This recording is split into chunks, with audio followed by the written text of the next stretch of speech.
Ron Paul Institute for Peace and Prosperity welcomes you to 5 Minutes, 5 Issues. Starting in 5, 4, 3, 2, 1. Hello, I'm Adam Dick, a Ron Paul Institute Senior Fellow. Let's start. Issue 1. Some people are expressing concern about, and some United States senators are saying they will oppose, President Donald Trump's nomination of Mike Pompeo to become Secretary of State and of Gina Haspel to replace Pompeo as Central Intelligence Agency Director.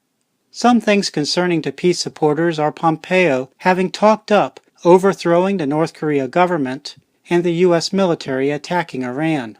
Meanwhile, Haspel reportedly both oversaw a secret CIA prison that employed torture and played an important part in destroying video evidence of torture, potentially inhibiting the proper exercise of oversight by the legislative branch and the prosecution of torturers. The nominations, whether approved or rejected in the U.S. Senate, are in accord with goals Trump has espoused and demonstrated.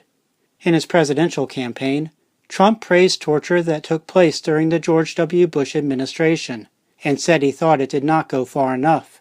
To name just a few of Trump's actions as president to significantly expand U.S. militarism and foreign intervention, Trump has greatly expanded the U.S. military presence and direct U.S. military action in Syria, continued the placing of U.S. troops and weapons near Russia's border, and even approved sending anti-tank missiles to the Ukraine government that came to power via a U.S.-supported coup, imposed escalating sanctions against countries including Russia, North Korea, and Venezuela, and pushed for large increases in U.S. military spending.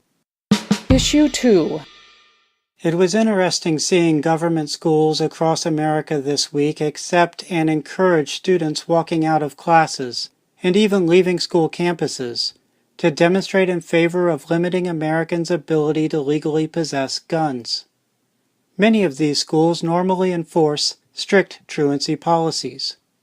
Politics writer James Bovard summed up the situation well in 2 Wednesday Twitter posts. First, he sarcastically wrote, "Very inspiring that government schools are encouraging kids to protest and demand more arbitrary power for police and politicians." Next, Bovard asked, "National Walkout Day, how many students today recognize that participating in a government-approved walkout makes them simply political tools?" Issue 3. The trend in America has been for there to be less executions of prisoners. In the January 7, 2017 episode of 5 Minutes, 5 Issues, I talked about there having been less executions in America in 2016 than in any year since 1991. That number rose in 2017, but still was the second lowest total since 1991.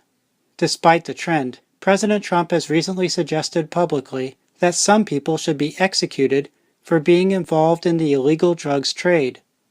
Further, Dan Diamond reported Thursday at Politico that making the death penalty applicable to some people convicted of drug war crimes is part of the so-called opioid plan the Trump administration is expected to announce soon. Issue 4. Jason Ditz wrote Monday at antiwar.com regarding video apparently showing Israel police using drones to drop tear gas canisters onto crowds of demonstrators in Gaza. It can't happen here, you may think. But think again. In July, Dallas, Texas police cornered for hours a person they thought had shot several cops. The police then killed him by detonating explosives on a robot that had been remotely driven up to him under the pretense that the robot was bringing him a phone. Issue 5. United Nations Secretary General Antonio Guterres spoke via video this week at the UN's Commission on Narcotics Drugs annual meeting in Vienna, Austria. In the comments, Guterres touted Portugal's decriminalization of drugs, spanning marijuana to heroin, that occurred in 2001 while Guterres was the nation's prime minister. Maybe his comments helped budge, at least a little, some of the drug warriors in the audience from their commitment to prohibition. That's a wrap. Transcripts of 5 Minutes, 5 Issues episodes including links to related information, are at the Ron Paul Institute blog.